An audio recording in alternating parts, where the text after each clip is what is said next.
You should be out drinking and smoking. If you're hearing our voices, it means it's time for It's This Meets That, the podcast where we watch the worst movies from trailer to end credits, scene by scene, so you don't have to, but maybe you should. I'm Russ. I'm Jared. Words to live by. Yeah, seriously. Nailed it. And we're back. Right? Yeah, I think we're back. Yes, we're back. I think so, as far as I know. Yeah, we never left. But we're back with a full breakdown of Labor Pains 2009. Labor Pains. Labor Pains. Labor Pains. Labor Pain? Is it about bread? I think it's French. Labor Pain. I think that's like a croissant shop in France. Labor Pain. That'd be funny. Yeah, it's pretty funny.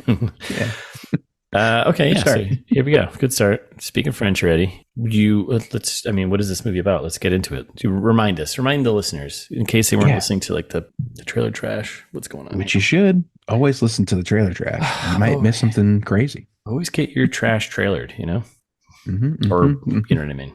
Scratch that, reverse it. So yeah, I'll tell you what it's about. Please. A young woman pretends to be pregnant in order to avoid being fired from her job. Classic. When that gets her special treatment, if I had a nickel, when that gets her special treatment by everyone involved in her life, she tries to keep up the lie for 9 months. 9 months. Yeah. Which that's not true.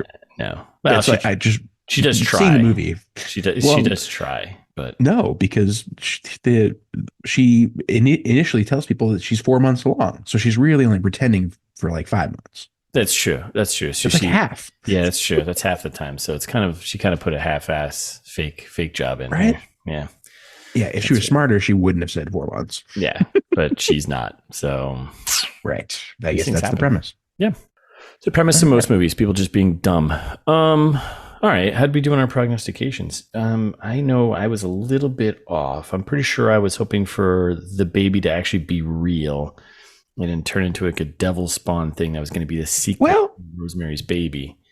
I mean, it kind of happened. Kind of did, right? Because she does actually get, spoilers, preggers at the end, right? Okay. All right. Presumably with demon spawn, so. Yeah. Anything's possible. What else? Do we hit anything else correctly? Doubtful. I don't remember what I said. So I don't either. I think we've continued to do a bad job of writing down the things that we said. Yeah, I mean, it's just so much work to like write things down. Yeah, I assume the listeners will correct us at some point. I don't like remembering things either because it's just so much easier to change the past if you forget things. So that's right. Know. What past? Yeah, exactly. So. Erase, baby. It's so much easier to get gaslit if you just forget everything, you know? That's right. Yeah. So, okay. Well, that's good. That's fun stuff. Do you want quick info on this? Yeah. Tell me about the movie because I don't know much of anything about it. All right.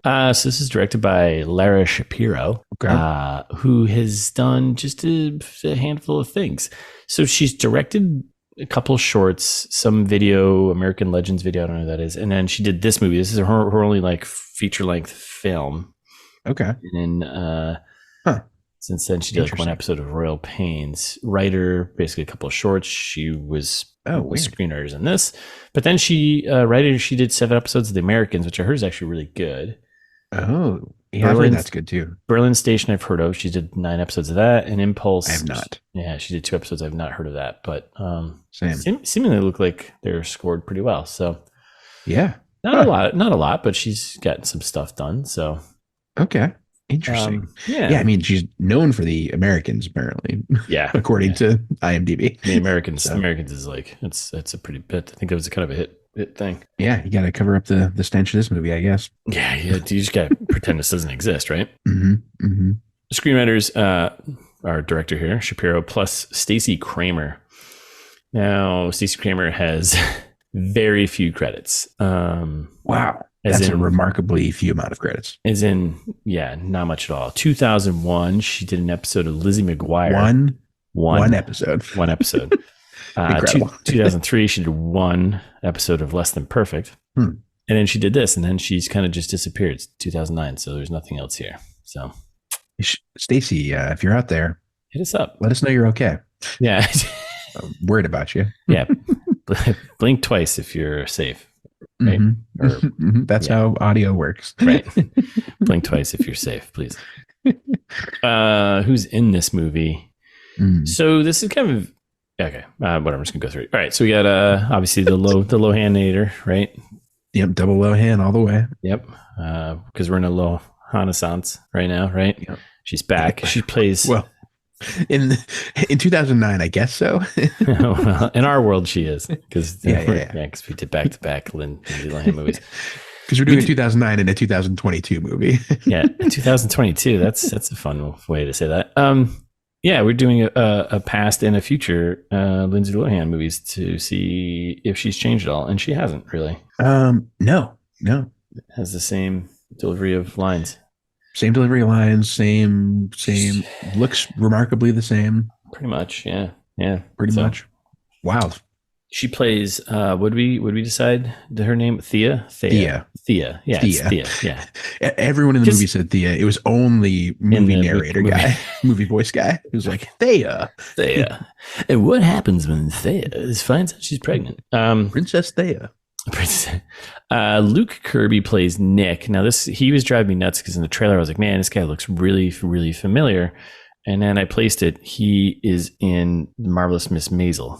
I was gonna say you watched that, and I knew he was from that, but I have not seen it. Yeah, it took me a hot second, but then I was like, I know where he's from, and then so marvelous. He plays. Is he like a main character? Kind of, sort of. Yeah, yes, he is because he plays kind of like this weird mentory but / love interest of Midge. There, he plays Lenny Bruce, the comedian. And, okay. Yeah. Interesting. Yeah. And he's really good. And so, yeah, but he's kind of like a recurring secondary character that is very important. So he wasn't a terrible actor in this movie. Like probably maybe the best performance other than Cheryl Hines. Yeah. Who else we got here? So we got Chris Parnell, who plays, is it Jerry? Yeah, / the boss, her boss, right? Who I normally love, except for this movie, he was pretty awful. Yeah, it was just obnoxious. Yeah. We have Bridgit Mendler plays Emma. I thought it was Emily, but it's Emma. / the sister there, the younger sister. She's supposed to be 17, and she actually was 17 for this movie. So, no kidding. Yeah, I did math. Great work. Cheryl Hines plays Lisa, the best friend coworker. Lisa, I didn't know her name the entire movie. Yeah, they say it like once, I think, early on. Oops.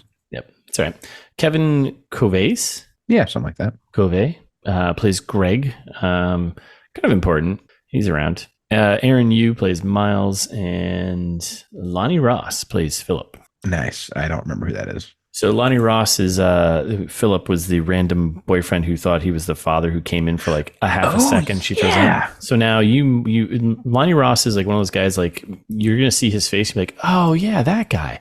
I know him. He's in. I was gonna say, right? I know exactly where he's from. Right.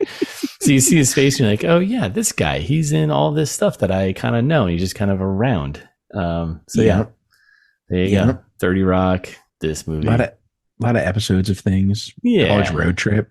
Yeah. Level Up. Classic. Crush That, you know? Yeah. But he's definitely the guy you see and you're like, oh yeah, Lonnie. There he is. Yeah. Love that guy. So you go.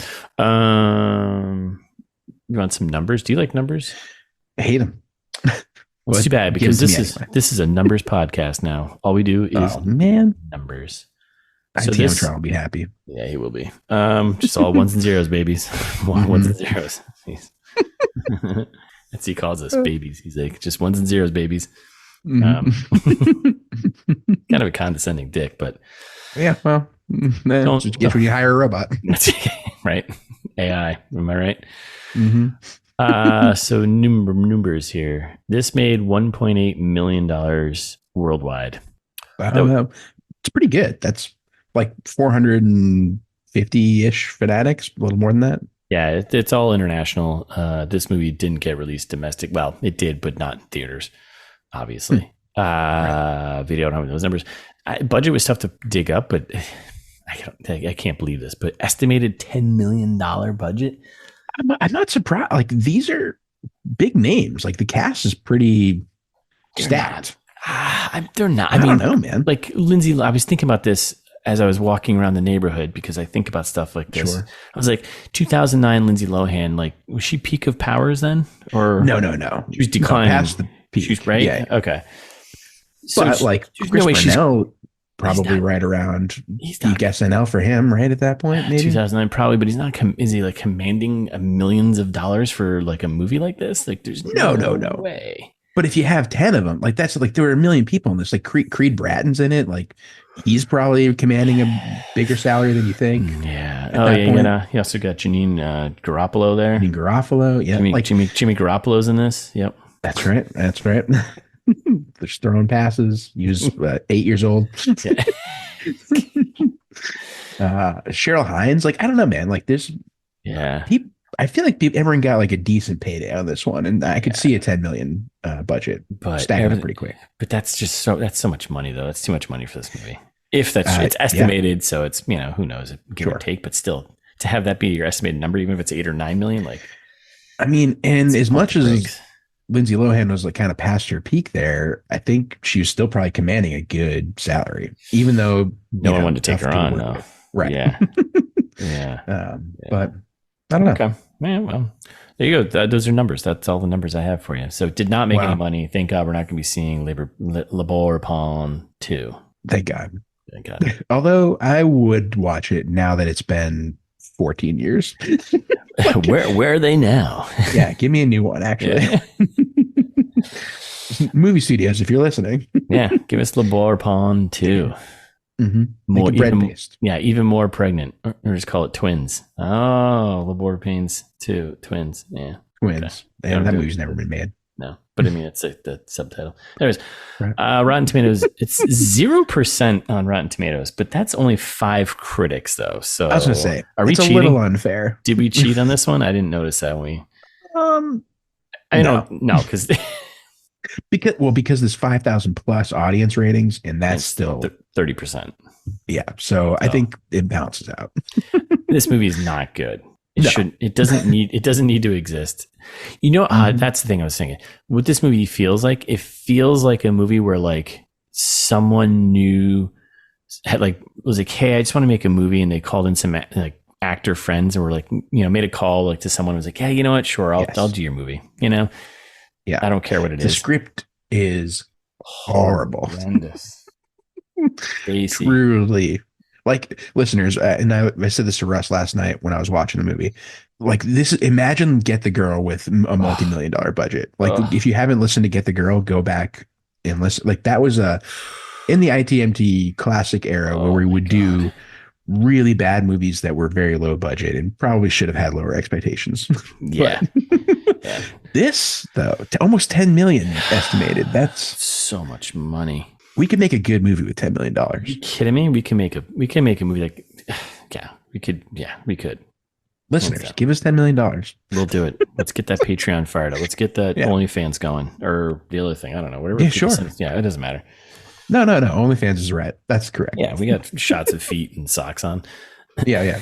Sponsored by OnlyFans. Sponsored by OnlyFans. Brought to you by OnlyFans. Mm-hmm. Are you looking to share your feet with the world? OnlyFans. Mm-hmm. Okay. Mm-hmm. So those are numbers. You got numbered. I got your number, and that was it. Yeah. So be nice. Wow. Yeah. This turned dark real quick. I didn't mean for that to sound that way. Well, next segment. Yeah. Do you want some fast facts? Good transition. Fact me, Daddy. God damn it. There is a limited fast facts for this movie. So this will be actually fast, I think. Yeah, I added a couple, but I'm sure you'll find a way to make it not fast, but here we go. I'll stretch it out. Yeah, don't worry. So March 26th, I'm sure you remember that day pretty clearly, right? March 26th, 2009. Where were you? March 26th, 2009. Where were you? March 26th, 2009. I was at Northeastern. Oh, okay. Preparing to take my final exams. Nice. The usual. Yeah. March 26th, 2009. I was in Boston. And that's all I remember. Yeah, we didn't know each other then. No, it wouldn't happen for another year. 2010. Oh, no, 2 years actually. I guess technically. Year and a half. Yeah, 2 years. I started at the job in 2010. Anyways, no one cares about this. But everyone cares about this. Yes. Everyone who cares about the backstory. It cares about exactly what we were doing in 2009. Yes, on March 26th. Mm-hmm. Probably drunk somewhere.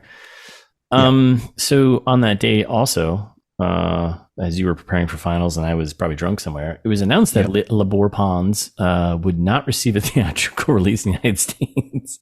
What a monumental announcement. I love how that was announced.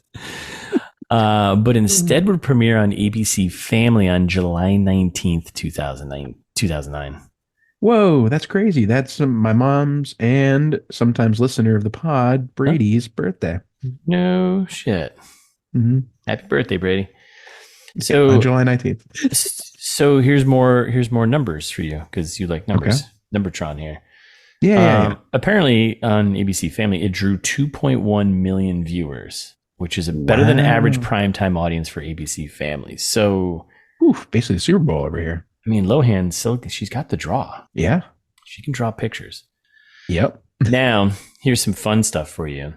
If the movie had been a theatrical release, US. More math. Okay. Are you ready for this? More numbers here. Every TV viewer from ABC Family, 2.1 million viewers, had bought a multiplex ticket, because back then they used to call them multiplexes. That's right. At the nationwide going average of, ready for this, back in 2009, $7.18. Wow. Yeah. Remember those days? Feels like yesterday. Yeah, right? Inflation. The movie would have grossed $15.1 million. Oh, that's pretty good. That's covering the budget. And I mean, not bad. I mean, probably not totally makeable because like if they did marketing, but yeah. I mean, they're not marketing this movie. No, it's just Lohan. You just put her face up. Like everyone's like, oh, you either love her or you don't. Enough said. So. Oh, wait. Lindsay Lohan from Herbie? That's it. That's the one. Yeah. Famously. So that's a fun one. That's fun. On casting Lohan. So apparently only one insurance agency agreed to cover her following her 2007 DUI arrests. I mean, come on. Not shocked by that. Yeah. Shame you once, fool on you, but fool me twice, shame on you, right? Or whatever. I forget whatever that line goes. I mean, insurance companies have a bucket of money, though. Like, I'm never going to take their side. No. They're always Team Lohan. Yeah, absolutely. Whatever. Two DUIs. That's nothing. Whatever. Yeah. And the rest of the fast fact there, I mean, everyone's talking about speaking highly of Lindsay Lohan's work ethic and professionalism. Yeah. So the producer said high things about her. Cheryl Hines said nice things about her. So I don't know. Yeah. Lindsay, if you're listening and you want to be on the pod, you send us an email. Wow, it's been a long time since you've done that. I know, yeah, a couple months probably. Yeah, we actually haven't invited anyone on because I don't think there's anyone we've wanted to have on here. No. But Lindsay Lohan, absolutely. In a heartbeat. If you want to have a comeback career, this is where it starts. Right here. That's what we do. A third comeback? I don't know. Yeah. We relaunch and launch careers here. So that's right. Ebb and flow, Yeah, that's what we do. It's just what we do. So you pulled this. This is kind of fun. Yeah. Because we're scraping the bottom of the barrel for fast facts, but you pulled a list of international titles. Yeah, and they're pretty good. And now I translated these into English from the. I was going to say, I was like, you really want to. Yeah, they didn't give them English titles all over the world. Believe it or not, they give them native language titles all over the world. So yeah, we'll run through this list real quick, right? Yeah. Germany. Yeah. Not a bit pregnant. I think that makes sense. Yeah, that's pretty good. I mean, the Germans are very specific and very Yeah. Some of these make more sense than others. Like Greece is after pregnant. Not sure that makes sense. And that doesn't make any sense. No. Spain, though, this one's one of my favorites. I think. They call it an embarrassing job, and I think that's I think it's a play on words in Spanish. Yeah, I think so too. Yeah. Embarazada is pregnant, and embarazoso, which is what the title is there, is embarrassing. Nailed it. Look we just went international, my friend. Yeah, we both have an elementary school level knowledge of Spanish. Absolutely. I crushed it in high school. You kidding me? Donde está el baño? What else do you need? En mis pantalones. Biblioteca. So sorry, Spanish listeners. Oh, they love it. Oh, dos cervezas, por favor. That's it. Or any Spanish-speaking country. It's like a third of the world. Yeah. Yes, we should probably actually know Spanish pretty well, but okay. Yeah. God, we're stupid. All right. In Hungary, the title was "The World Stands for Mommy." Not That's sure okay. I get that one. No. But it gets worse because in Finland, I love Finland. I know you're just there. Just there, Helsinki. They call this movie "Fox in the Tail." What is that? I don't even. That's some Finnish saying. I got nothing. You got fox in the tail. I don't know. It must be. Yeah. In France, they just called it "Funny Pregnancy." I like it. Straightforward to the point. Yep, that's it. Okay. Belgium, similarly, knocked up, but not too much. Okay. All right, that's a good one. Yep. Now we like talking Brazil here. Thais, occasional listener of the pod, my wife from Brazil. My job is a childbirth. Not a great title, but no, but it's got something to it. There's work, and then there's which ties in nicely with Moldova, where work is labor. We love Moldova. Famously. Yes. The last couple are also kind of like off the rails in a weird way. Slovakia, they called it, I think it was the same in the Czech Republic too. Boss, I am in it. Yeah, there's gonna be something like, did you Google translate this? That seems weird. No, I used ChatGPT translate. Oh, Jesus. Better, actually. Pretty good. Because they use like colloquialisms and stuff. Yeah. Much better. Okay. Yeah. And in China, they called it prenatal contractions. That seems, okay. I don't think I get that either. No, but I don't know. Yeah. Something about a contract, maybe? More like you're not allowed to have this fake baby. Too soon. Too soon. Oh, yeah, that's not too soon. That. It's true though, right? Well, it was at one point. Oh, I'm sure it still is. Oh no. We have no listeners in China, but they won't let us. That's there. true. Great point. The Great Firewall. Yes, Great Fire. That's what they call it. You can't get ITMT in China. I know. We're banned in China, I'm assuming. Black market.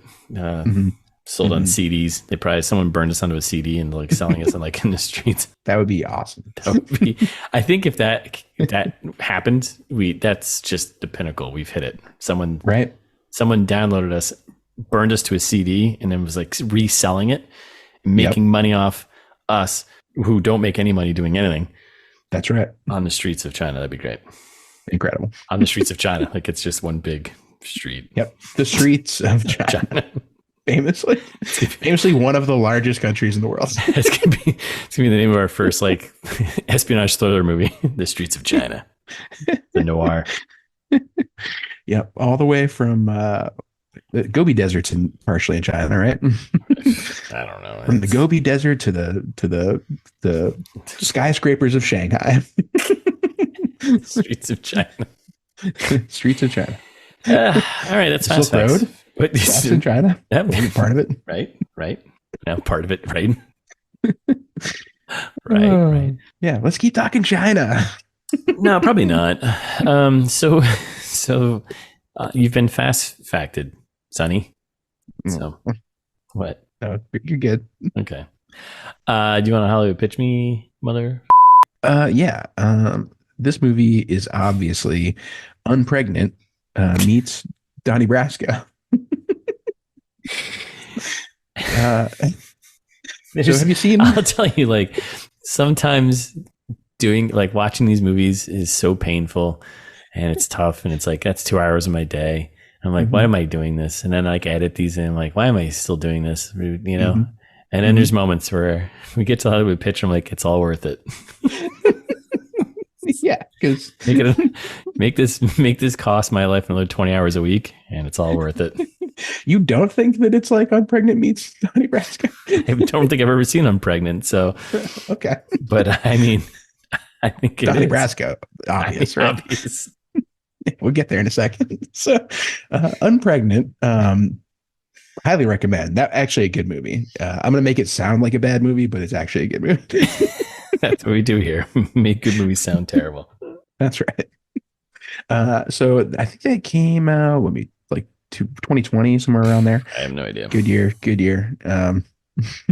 Nothing happened that year. And uh, basically, the premise is the main character, they're two high school girls. One of them is pregnant and wants to get an abortion, but lives in Missouri where you have to have parental consent. And at this point, who knows if you actually can get an abortion or not. And so they decide to take a road trip to Canada, New Mexico. Oh, okay. That's which is apparently the closest state over, where you can get easier access to abortion. You got Texas in between. You got a lot of other states that are just kind of stupid. Yeah, exactly. So that's the premise of the movie. Where it intersects with this movie, there's like a really crappy boyfriend character. Okay. Kind of follows them around the whole time. Just like in this movie, where the crappy boyfriend is like kind of just hanging around, lingering, and like, I don't know, not being supportive. And he sucks. Miles? He sucks. Ugh. Yeah. He's the worst. Yeah. Yeah. Just like in Unpregnant. In Unpregnant, it's the boyfriend who does like a weird proposal thing that doesn't really make sense in the movie, other than being like, "Oh, you're pregnant? Let's get married." That's fair. This movie, there's a great weird proposal from my man Greg. Yeah, crushing it, Greg, stepping up. Yeah. Oh, actually, speaking of Greg, I can't believe I forgot. I was gonna bonus fast fact this. Ooh, so do it Boney. now. I love a Boney. Greg was on American Idol. What? Yeah, he's a singer. Why? Oh, okay. I don't know. I mean, Kevin Covais. Yeah, that's like where you got to start. This is 2 movies in a row where we've had singers. Because we obviously famously had Chord. That's right, Chord. Overstreet. Overstreet. Cool name still. Still a cool name, I guess. And then here we go. Okay, that's cool. I'm excited now. He was in like pretty good in American Idol way back when. Auditioned in Boston, landed in a spot in Labor Pond. So yeah, crazy. He's not from here, but no. Good for him though. Anyway, carry on. Anyway, he does a weird proposal in this movie, just like in Unpregnant. They meet some like sympathetic friends along the way who give them probably too much help. In Unpregnant, it's the pawn shop lady who ends up buying the engagement ring and like really sets them on a good path moving forward.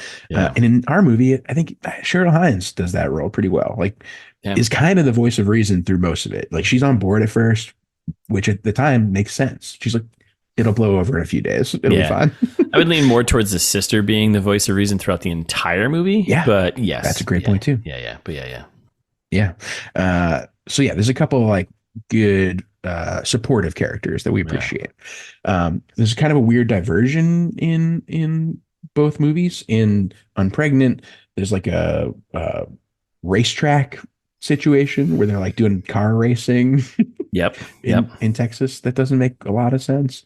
And in this one, there's like that weird cooking plot that like she goes to like the cooking class for like a minute, culinary class. And then like does some cooking at home, and you're which then turns into kind of really important to move along. Right. Yeah. So I don't know. It's kind of odd, but they just kind of shoehorn it in and it moves the plot along. I think there's a safety tip actually related to that, but we'll get to it. Okay. Yeah. And then in Unpregnant, everything wraps up a little too neatly at the end, which is fine. Like you got to end a movie somehow, right? And this one definitely way too neatly at the end. They're just like, and she's back in business. Everybody loves her again. It's all good to go, right? Everyone forgot what happened this whole movie. I literally wrote that note at the end. I was like, and all of her coworkers love her now, and forgot that she's been lying to them for the last 3-4 months, 6 months. Okay. Mm-hmm. Okay. All right. Yep. So Unpregnant, kind of a basic understanding, right? Donnie Brasco, a little more can't wait. Obvious. So both movies are about getting in too deep to a lie, right? Well done. Yep. In Donnie Brasco, famously, our titular Donnie Brasco, right, posing as a jewel thief, right, to fit in with the mob and like kind of try to do a takedown, right? Because he's an FBI guy. This is Johnny Depp, right? Yes, it is Johnny Depp. Well, Johnny Depp is not is indeed the titular Donnie Brasco, but like Al Pacino's like definitely takes the cake, takes the performance, I think. But yeah, I mean, come on. Yeah. What can you say? Yeah. He's a good lefty. Yeah, I think it follows the plot actually pretty similarly of Donnie Brasco, right? So like immediately from the get-go, she's in a big lie. So is Donnie. Yep. Along the way, they get like just into crazy shenanigans. And the lie gets deeper and deeper and deeper, right? And you can't get yourself out. You can't get yourself out. Your relationships start to fall apart. Donnie's relationship with his wife, kind of dissolves a little bit. Yep. Her relationship with her sister is strained. Yeah. And at various points, Nick, a little bit strained. Yeah. There's no police raid in our movie, but there should have been. There should have been several police raids. I think. I mean, there is kind of a raid on the baby shower between the sister and Cheryl Hines. Oh, they kind of raid the party and are like, "This is over. We're calling this." So interventionary. Yeah, great point. So that is kind of a raid. Let's call that a raid. Yeah, let's call that a raid. I think if you have more than one person busting in on something, that's a raid, right? That's definitely a raid. Yeah, they're breaking up the party. Yeah. Classic. And then it's another one where like it wraps up kind of too neatly, where you're like, his life shouldn't really come back together. That I know it's also based on a true story, kind of.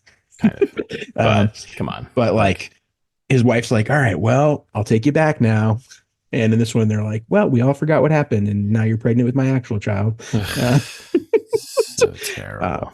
And it's kind of dumb, but it is what it is. Yeah. So that's my pitch.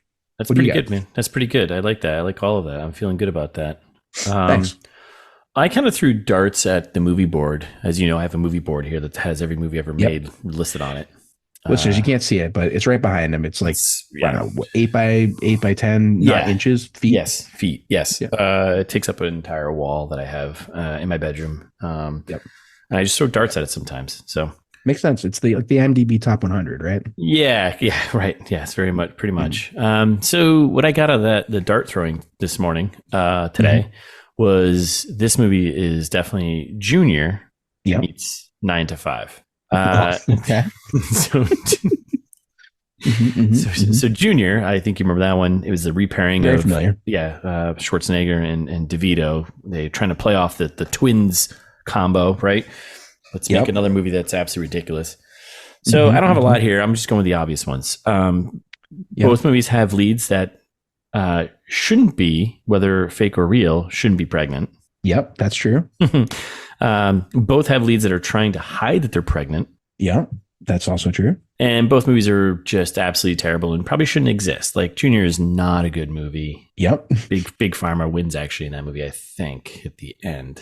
Big Pharma almost certainly. Right? I think because it's a pharmaceutical drug, they're doing the whole thing. But not like this movie, though. This movie doesn't have Big Pharma, but Big Pharma still wins. So. Yeah.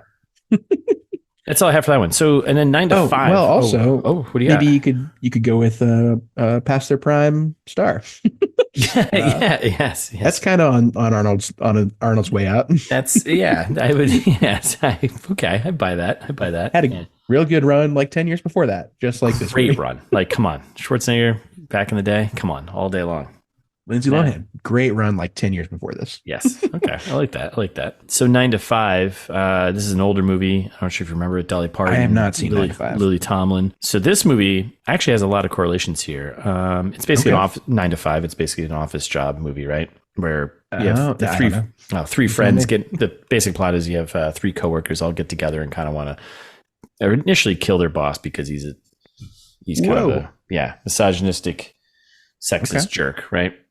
Yep. So it's like Horrible Bosses, but with women. Yes. This was horrible. If I was going to pitch Horrible Bosses, this would be like, oh, it's 9 to 5, but with always, Sunny in Philadelphia. Charlie Day.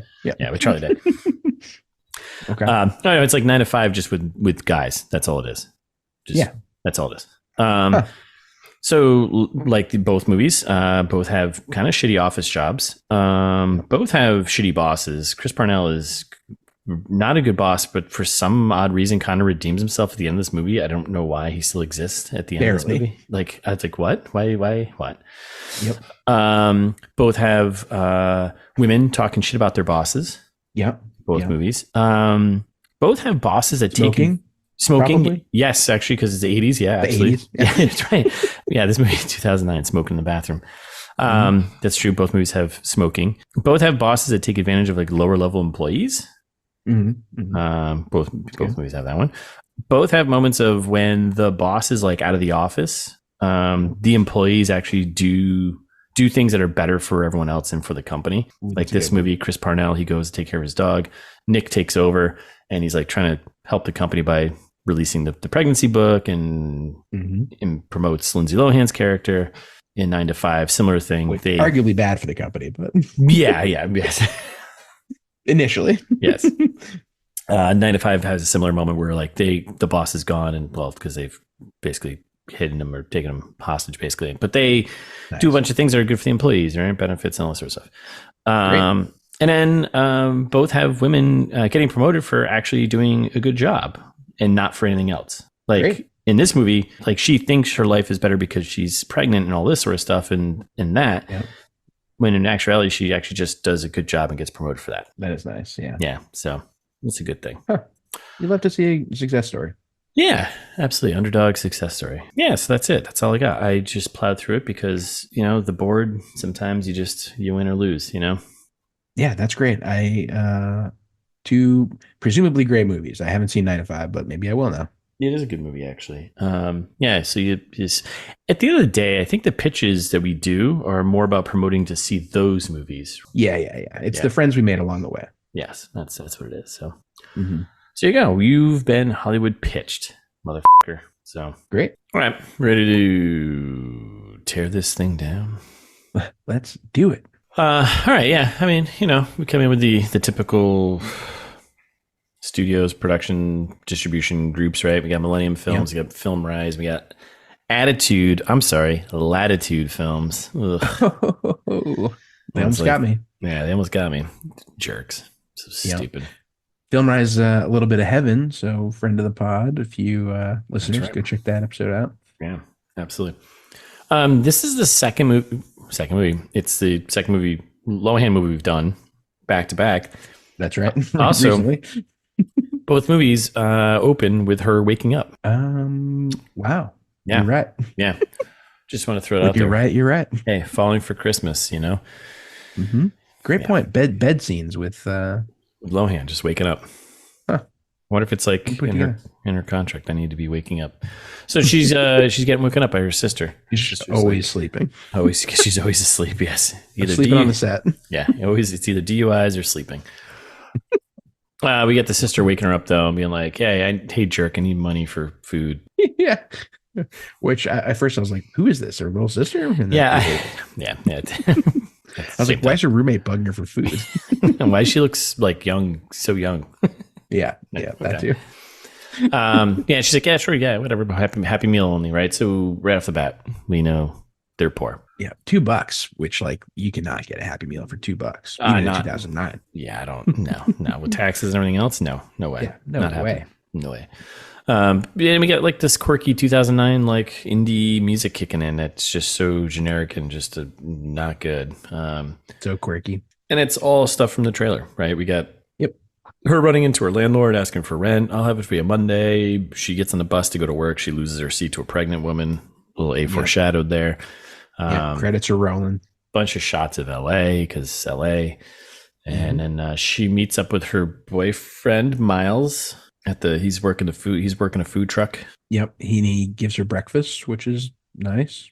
Yeah, and he says he wants to go away or something like that for the weekend. She's like, I can't bail on my job. I need my job. Yeah.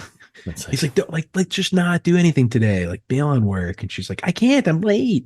You're working too, dude. What do you like? Are you just gonna skip out, close up shop, and that's it? I respect that. Yeah. And now we're quickly at work. We're working again. Stuff from the trailer. She's late. We get the office admin there, secretary. She's like, "Oh, is your alarm clock broken again?" Wow. Mm-hmm. And we get the Parnell scene about him, all from the trailer, him being like, "You're 4 minutes late. We agreed upon on E59 or whatever." Yeah, and not only that, there's typos because there's right. She didn't cross-reference the military dictionary or some shit. And, right. She was missing a hyphen somewhere. Yep. And, yeah, because she's a copy editor. So. Yeah. And we'll find out that she's not a cop; she's a secretary. Oh, that's right. She's the boss's secretary. That's right. Yep. But exactly. And she's competing with Greg the intern. Greg's the one who found the typo. That's right. He's kind of an ass kissing creepy coworker. Right? He sucks. And this is also when they don't really commit to it until another couple scenes from now, but like all of the books that this company makes are like weird military adjacent books for some reason. Yeah, like not historical fiction, but like historical, just unclear. Yeah, it's just very strange. It's weird. Military based for some reason. But basically, just the whole point is that she's kind of bottom of the barrel of the company here, and Parnell is just shitting on her and is like, "Hey, go wash my dog." So he's like, "I got a special project for you. My dog rolled in poop. Yeah, go clean him." And then we're in the bathroom, and she's cleaning the dog, and we meet Lisa, Cheryl Hines' character, the friend. Yep. And they just basically initiate the talk about like wanting to get out of this shitty job, blah, blah, blah, and they start smoking. Yep. And then the dog eats soap. Smoking in the girls' room. As one does. They do like a little bit of exposition about the plot of like her little sister going to college and she's got to pay for that. And Miles is celebrating the big 2-5. So like we were led to believe that they're young. If only.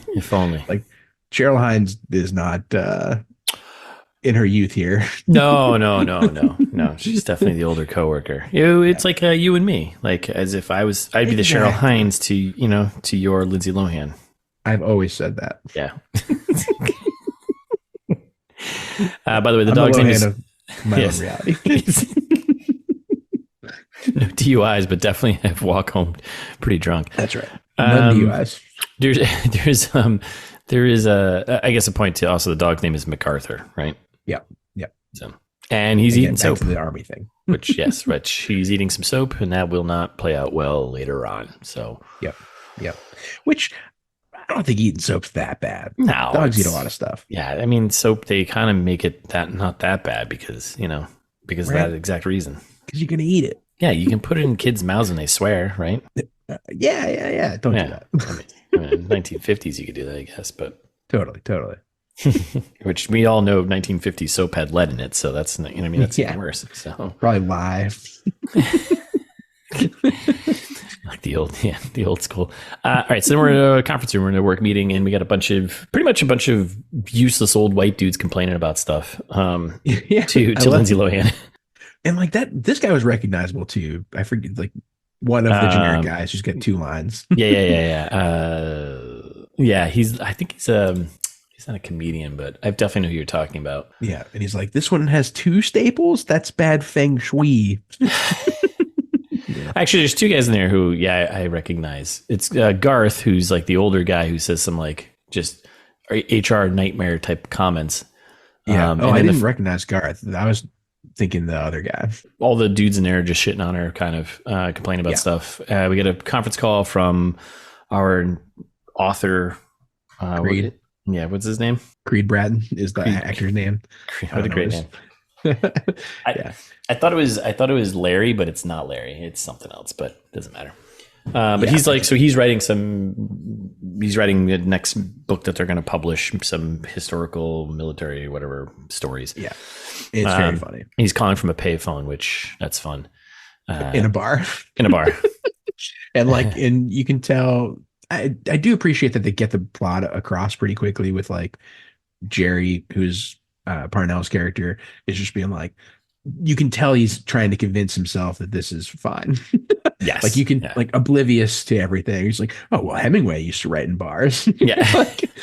Nice. And we're introduced to Nick, to Luke Kirby's character, Nick, who's going to be the love interest. And he's the CPA.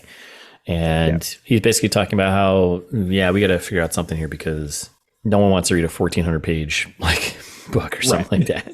It's like, Yeah, and also it's like a bunch of exposition where Jerry's like, "Oh, you must be late because of your divorce lawyer with meeting." yeah, right. Oh, Right. of course. They do that quite a few times in this movie, where like just like nail it on the head. Like, oh, okay, so we know this is okay because they just said it. So then Jerry's just kind of like, yeah, whatever. And he's basically just wants to go over the softball team lineup. More important topics. Yeah, more important topic. And Nick is like, yeah, no, we got to actually really talk about this. And basically the whole scene just ends with the dog vomiting on Jerry. Yeah. Basically, well, Nick's trying to sell him on this new manuscript. It's very good. Yes. Someone in the textbooks writing division that like wrote this new thing. You got to talk about it. And he's like, that's not the kind of book that we make. Yeah. Is Jerry's sticking point basically the whole time.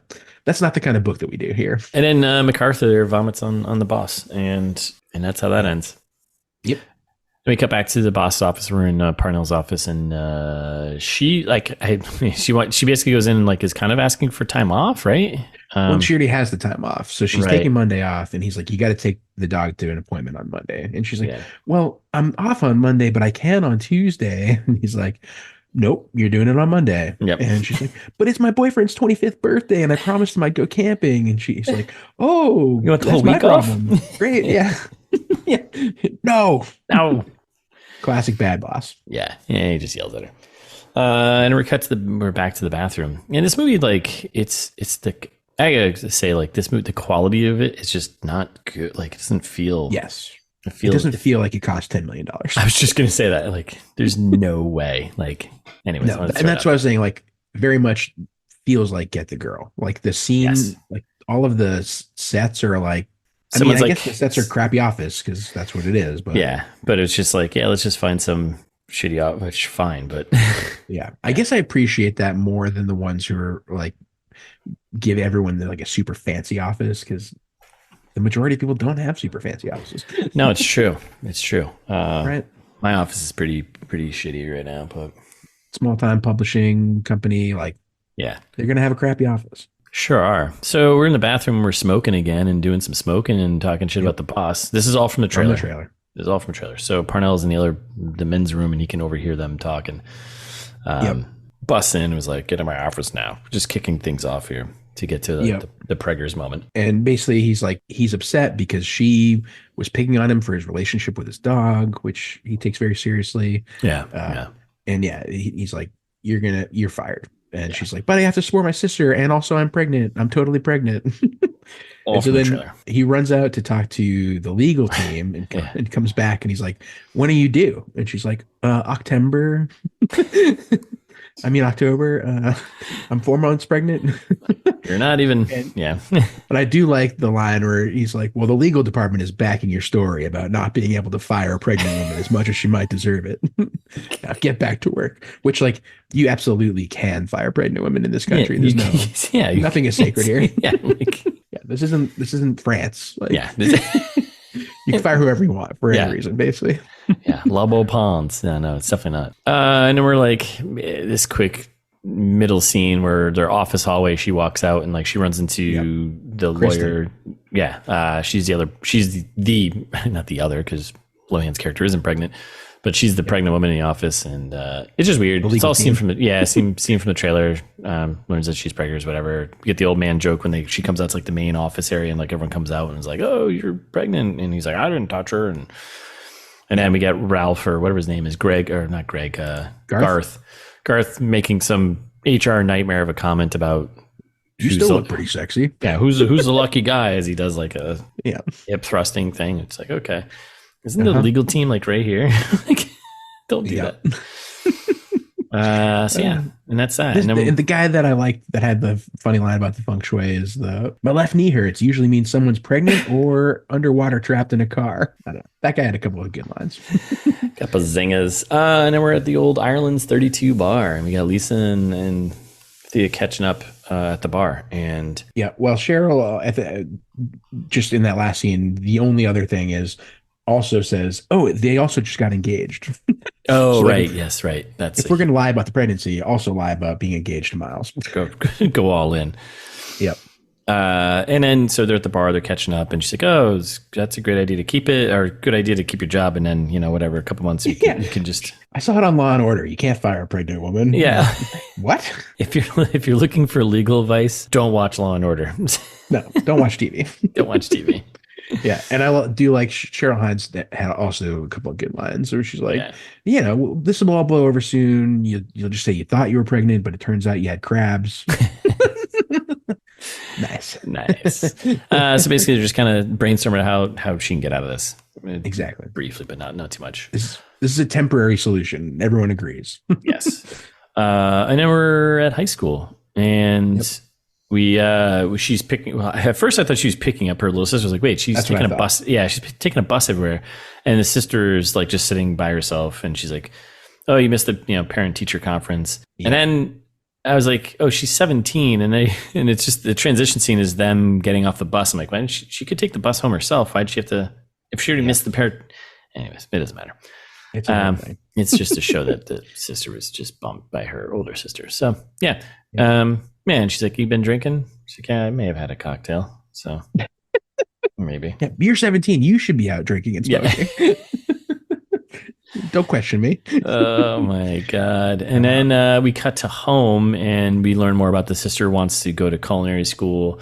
Do we also learn here that she's not been playing? No, we learned she isn't playing tennis later on.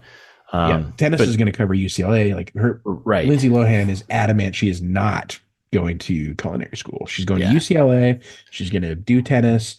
And like, I'm going to pay for the rest of it because mom and dad died. And that's going to be the whole thing. Yeah. The old dead parents trick. And we get a little exposition about that, and there's options are limited because the parents died. So there you go. Back to the office.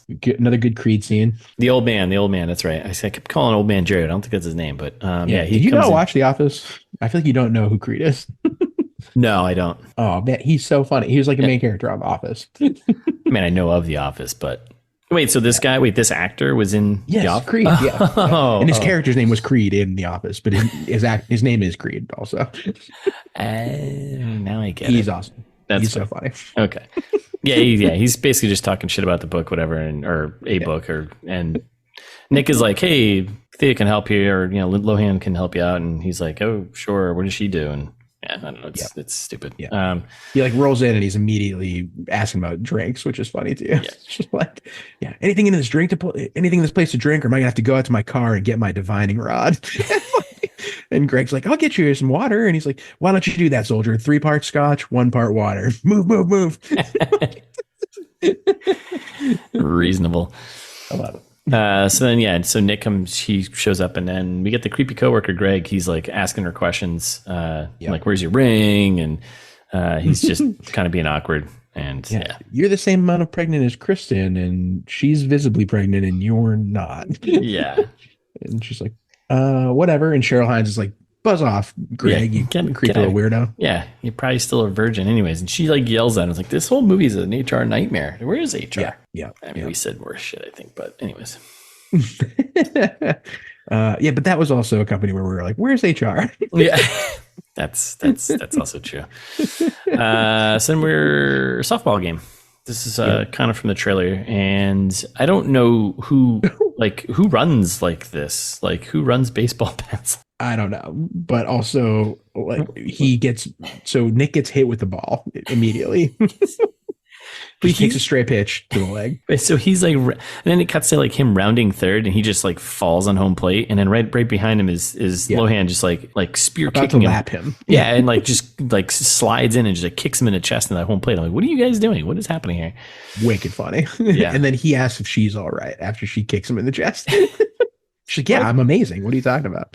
And then other pregger lady there, the lawyer and the boss are like, basically take her out for the season, take her out of the game and for the season, because like she's pregnant. She like shouldn't be doing these activities. Which like, why mid game? Why not? And also, is the lawyer playing? Yeah, I'm confused. I'm confused too. Yeah. And then Creed there, he crushes a dinger. I think he corked the bat. Yes. And then he basically like collapses on top of MacArthur in his little dog carrier thing when he comes back around running. So he basically hits a home run, runs around the bases, and then just like collapses as if Everyone's he's dead. so pumped. Yeah. And then he dies. Which is a shame because he was one of the funniest parts of this movie. Yeah. So then we cut to the office and Jerry walks up to Thea and he's like, all right, I'm going to read the manuscript on the way to his funeral. And then he just throws a bunch of napkins on her desk and he's like, what? You've never seen a manuscript on napkins before? Now, Russ, as an author, I don't know how much of your books have been on napkins, but I'm assuming less than 5 pages. Yeah. It's mostly you'll scribble some notes on a napkin, but who has a pen? Who has a pen these days at a place where you'd have napkins? Right. Yeah. When do pens and napkins intersect anymore? Right. Yeah, it doesn't happen anymore. That's right. Famously. Yeah, it's a lost art. And then there's she's making some copies, and the other preggers lady comes in and she's like, "Oh, what are you doing? The copier machine? It radiates magnetic whatever. It emits electromagnetic waves. No one knows what it does yet." And she's like, "Whatever." And then she's like, "Well, great, you can copy all my shit then." And it's like, okay. And then scene from the trailer, we got Greg being creepy about the bump. He just wants to touch a bump, and then Lisa smacks him. Like, everyone likes to touch a pregnant stomach. What a weird line. That's I mean, if you're looking for creepy, that's it, right? Yeah. All right, and we're shopping. Well, we're stealing. We're shoplifting. Right. Shoplifting, right? Because she doesn't have money to spend on this stuff. So and also I don't think you can buy the fake babies from the mannequins. Maybe you can. I don't know. I mean, yeah. If you need to fake a pregnant, yeah, maybe you could. So yeah, she steals one of like the fake body bump baby things. Bump baby things. That's right. Is that what it's called? Fake body suit things. Got to walk the waddle. gotta if you're gonna do it. We get the condom joke that was from the trailer, which was not funny. Not funny. And basically Cheryl Hines is like, you have to learn about being pregnant. Yeah. Because here's a bunch of I don't want to. Okay. And then out in the street they like fight about where the belly is going to live. She's like, you keep the belly at your house, and Cheryl's like, no, it's yours. Yeah. It's your baby. So what? Yeah. What's happening right now? Yep. And we cut home, and we got Lohan trying on the Prager suit, and the sister like just barges into the room. Yeah, she's trying to hide it from her sister still that she's doing this thing because it's obvious, but right, exactly. Yeah, which is it obvious? Because like I feel like she could just tell her sister that this happened and it would be fine, right? Yeah, she could. Her sister would be like, "Don't do that," and she'd be like, well, "I'm going to do it anyway." And then, I mean that's what happens. Like 20 minutes from now, anyway, 30 minutes out from anyway. So exactly, like half the plot of this movie could be saved. And then we cut through like the apartment complex they live in. She runs the landlord. He's like nice now. He's like, oh, don't worry about it. You have other things to worry about. And then she runs into the other pregnant lady who that's important later on because she sets up a party for it. But she's like, yay, it's awesome. You're pregnant. Yeah, you can have my breast pump. I just got to rinse it out. Okay. Exciting. And then we're on it's kind of like it's somewhat montagey, but not entirely.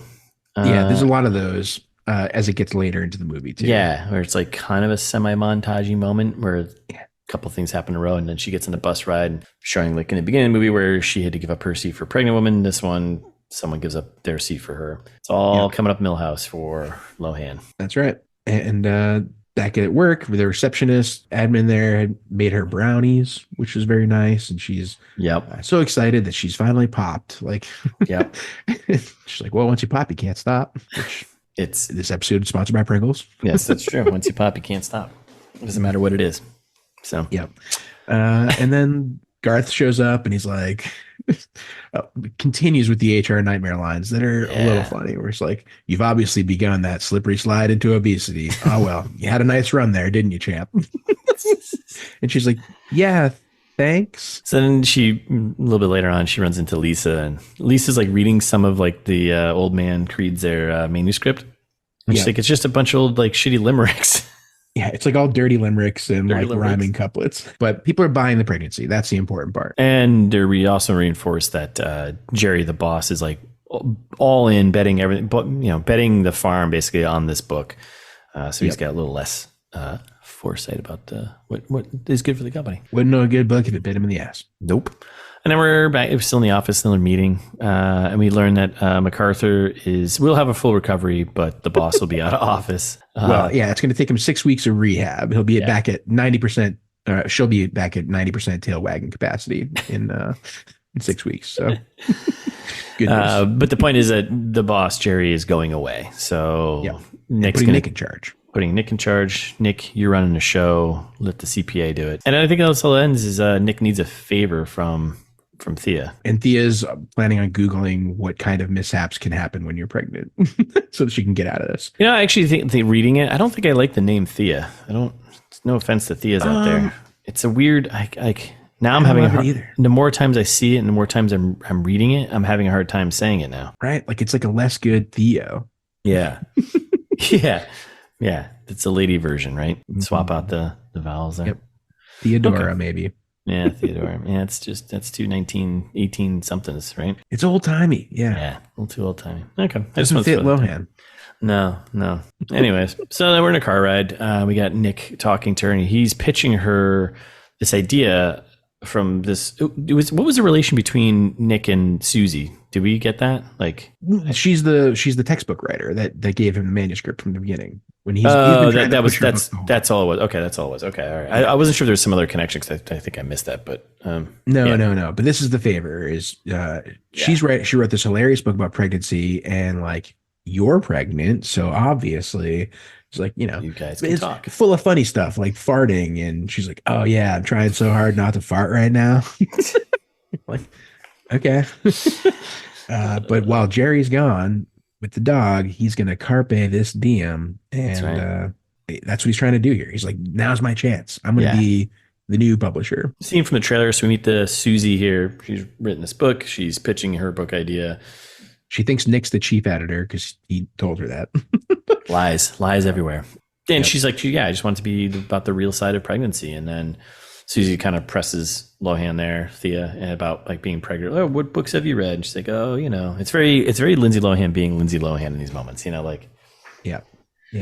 Oh, I don't know. She's not read any books. I'll make something up. Yeah, she hasn't read anything. Pregnancy for Dummies. I was looking for that one. Love that series. But then Susie calls it out and she's like, well, how can I sell you my book, or how can I trust you with my book if you don't know anything about the competition, what's out there? Yeah. And then that's when Nick gives like this terrible analogy about a house in the backyard, and then Lohan she turns it on, and her moment to shine, and she shines. She shows that she can sell it, pitch it, and Susie, like the other books, those other pregnancy books teaching you about how to avoid the mess, and this one you embrace the mess, and it's got bestseller written all over it. And like, we got to have this book. We make bestsellers out of crappy books. Imagine what we can do with your good book. Yeah. And so she's like, oh, so you read it? And she's like, yeah, I live it. Obviously. Love it, live it, got to have it. And that's when she invites her to the birthing class. So yes. Susie's like, well, you know what would help sell it is if like, come to this new birthing class with me. And you can bring your partner, Miles, right? And then she pops out. She's like, yep, definitely. I'll do whatever you want. And stops at the bar on the way out and orders a quick vodka shot. Because like the guy sitting there just like looking at her like, the guy who she makes pay for it. Yes, that's right. Yes. Yeah.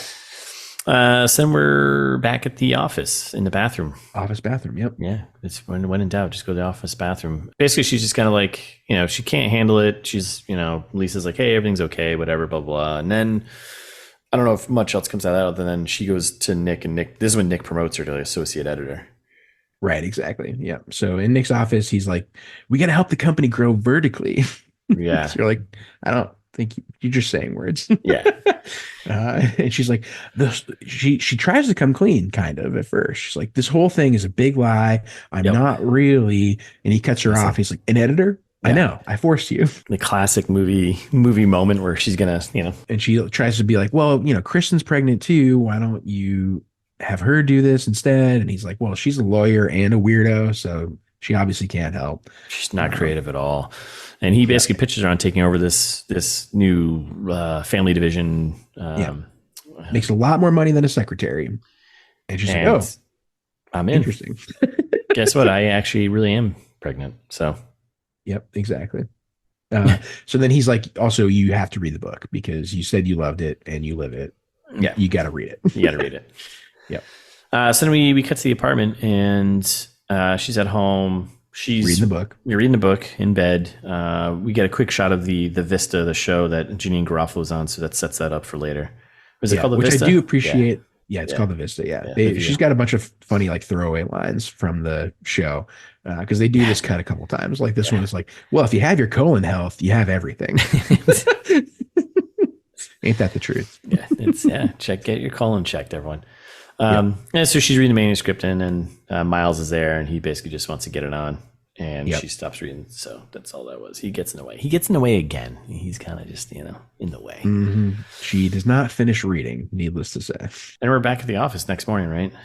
Yep, back in her new office, and she sits down and admiring the place. Nick walks in, and he's like, "So, what'd you think of the book?" And she's like, "It was great." Yeah. And he's like, "How much did you read?" She's like, "Well, the first 2 chapters, but I'm going to finish it today." And he's like, he's all mad. Yeah, he's like, "Thanks for the feedback," or whatever, and he storms off. Yep. And Cheryl walks in, and so does Greg at the same time. They're like, "Wow, congratulations on your new office." Greg's all peeved about it. Right. He's like, "I know what you're up to, and it stinks." And she's like, well, I guess you don't want to be my assistant then." And he's like, "Oh, well, see you later, boss." Which I appreciate. Good old Greg. Yeah, she turns around on him and is like, "Hey, I'll offer you a job and you can be my assistant." And he's like all of a sudden all nice to her. So and Cheryl basically also says, "You got to read the book because this is your ticket out of secretary life." Yeah. And that's what we all want. And then we kind of kick into one of our kind of semi-montagey moments. Yep. I called it the reading montage ? And some music that was playing that I just didn't understand. Yep. It was loud too. Yeah. So she's like reading while she's like walking around the office. She like pours coffee. She's reading it. Like other people are doing things, and like Nick's doing work, and then the office admin doing work, and she's still reading the manuscript. And it's like, but it's all within the same moment. It's not like it's jumping around in time. So it's, right. She's just walking around the office. Yeah. Reading the manuscript. It's like past Garth and O'Keefe, and she gets coffee, and like, this isn't how montages work. You're doing it wrong. It's supposed to be over time. Yep. Greg's just doing something. She's still reading. And then she's in the bathroom reading on the shitter, and Lisa's there smoking. And that's how that montage ends. It's like, okay. Yep, pretty much. And then she's trying to convince, Cheryl's trying to convince her, sorry, I keep calling her Cheryl, Lisa, is like trying to like have a conversation about, the office gossip, the usual cigarette talk. And she's not listening because she's reading that intently. Yeah. And she loves it. Yeah. She's crushing it. Right. Yeah. Yeah. And you can tell Lisa's a little bit resentful, not paying attention to her anymore. So then she walks into Nick's office at this point, right? Yeah. It's stuff from the trailer too, where she's like, "Oh, I got this great idea where I finally read it and it's great, blah, blah, blah." And he's excited and she's excited and they're both excited. And she's like, "Oh, you should organize the chapters like a pregnancy, first trimester, blah, blah, blah." And he's like, "That's a great idea." And then he's like, "It's going to be in bookstores in 6 weeks," which you're I was like, whoa, that seems quick. Yeah. Well, you gotta crush it. Yes. Yeah. Before the boss gets back. Exactly. Right. But she's running late to Susie's birthing class. Right. And she's like, "Oh, actually, Miles is out of town and can't go with me. Can I just reschedule?" No such luck. No such luck. And you know what else is no such luck? You, the listener. The listeners? Yeah. For hearing the rest of this, because that's it. We're stopping. That's it. That's part 1. Nice. Good transition. Yes, that's it. That's the end of part 1. We are in our first trimester here, and we're stopping it until we pick up our next one, I think. Yep. That's how it works. That's how mesters work. I guess part 1 really is like the second trimester. Yeah, I was going to say 3 episodes. Yeah, that's right. So Trail Trash has been the first. This is second. Right. It actually works out nice. We are a pregnancy show. See? That's right. Famously. Yeah. Okay. Yeah. Anyways, thanks for listening, everybody. We'll be back on Thursday with part 2. In the meantime, you can follow us on Instagram. It's This Meets That. We're ITMT Pod on Twitter. Subscribe wherever you're listening. YouTube. Yes, please. Spotify, Apple, wherever. And share with a friend if you enjoy listening to our voices. Yeah. And if you really enjoy listening to our voices, then you can also leave a review on Apple or Spotify or wherever you can leave reviews. 5 stars would be nice. Maybe a comment or something like that. If you want a long form comment at us, you're feeling old fashioned, you can send us an email. It's thismeetsthat@gmail.com, and we'll read them in the trailer trash. Or just go to the website. That's where you get all the information that you could possibly need about us and the show and Russ's other book, not the other book. You have another podcast. Yeah. And one book. Yeah. I mean, I'm working on the second book, but let's go easy. Let's slow down. Right, exactly. And you can find the merch link for ITMT. We've got it all the old episodes, everything. It's thisbeatsthat.com. Check it out.